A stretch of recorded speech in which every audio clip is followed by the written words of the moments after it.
When people think of Fae, they often think of these whimsical, happy little fairies dancing through a forest. But the Fae is much more expansive than that. There are some terrifying things in there, and there are some strange things in there. The Insectomancer, the build I am talking about today, delves into some of the strangeness that the Fae can offer. This is a character build that is very focused on flavor. The mechanics are actually quite simple. We are going to be a fairy, we are going to be a druid of the land with the Underdark spell list. And that's it. We're basically just a druid. You know, fairies and druids work quite well because we can wear our shield and some light armor, fly around, cast our concentration-based spells, so on and so forth. But where this build is interesting to me is how I've chosen to flavor it and how I've chosen to roleplay it. So let's go into that. So we are a fairy. We look like a fairy, except we have a couple weird differences about us. Our skin shimmers in the sunlight. Our eyes bulge a little bigger than normal. It's a little unsettling. People could swear that the freckles that we had yesterday have moved into different spots. Now the reason for this is that we are not actually one creature. We're a colony of Fae insects. So you could say that we are just a single queen ant among a swarm of individual insects that usually wouldn't be together in our world, but because they're from the Fae, they work together. So we have spiders working with lightning bugs and so on and so forth. And our body is built of this swarm. This is kind of fun because when we take damage, you know, it's some of our swarm dying, and when we take a long rest, we are reproducing to create the swarm. So it's kind of fun because our flavor actually fits the mechanics better than a human would, where you get hit with an axe and then you're fine because you took a nap. Now from our own spell list, being a fairy, we get Fairy Fire as well as an enlarge/reduce. So as an example of how I'd be flavoring these spells, if I'm casting Fairy Fire, some of the lightning bugs are flying out of the swarm and going and attaching to people and then glowing. That's how I would flavor Fairy Fire. If I'm casting Enlarge, I'm calling on the insects magically around me to increase our swarm.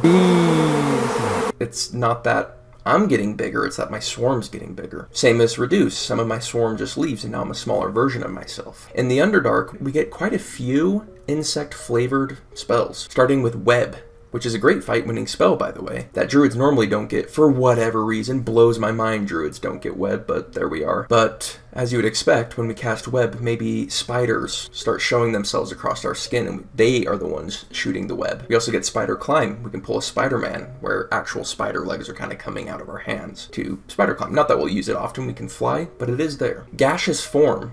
Instead of turning into a gas, we just disperse in our swarm of insects. Stinking Cloud and Cloud Kill could be essentially stink bugs, but that are incredibly toxic. Greater Invisibility might be camouflaging insects that go to the outside of our skin, and instead of being invisible, we're more camouflaged. Kind of cool. We can do this with every single spell, right? We can take the time to think about how the insects would do it and to really build our build around that and that flavor. That's kind of the intention behind it. We can take all the spells we normally would, but now we're flavoring them in these new and creative ways. Now, other spells that are just going to fit us like a glove include Infestation, which is a normally cantrip I wouldn't take, but I just find it hilarious that we're this swarm of insects and that we can just like throw our hand and a bunch of fleas go fly on someone, and that's one of our attacks. Cracks me up. Giant Insect. I think Giant Insect has some mechanical issues, but it's too flavorful to pass up. We have the scorpion and the centipedes and the wasps already in our swarm, so we can just kind of toss them out and they grow.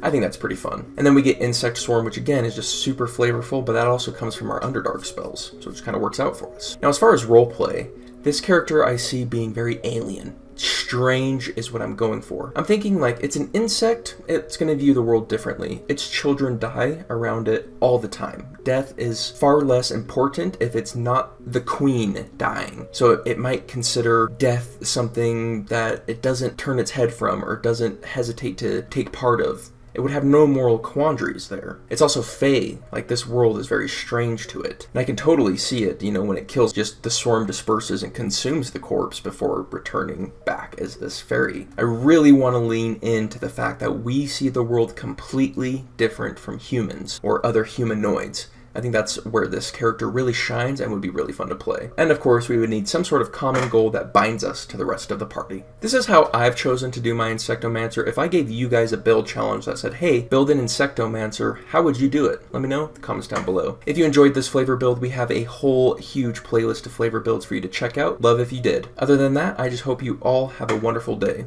See you on the next one.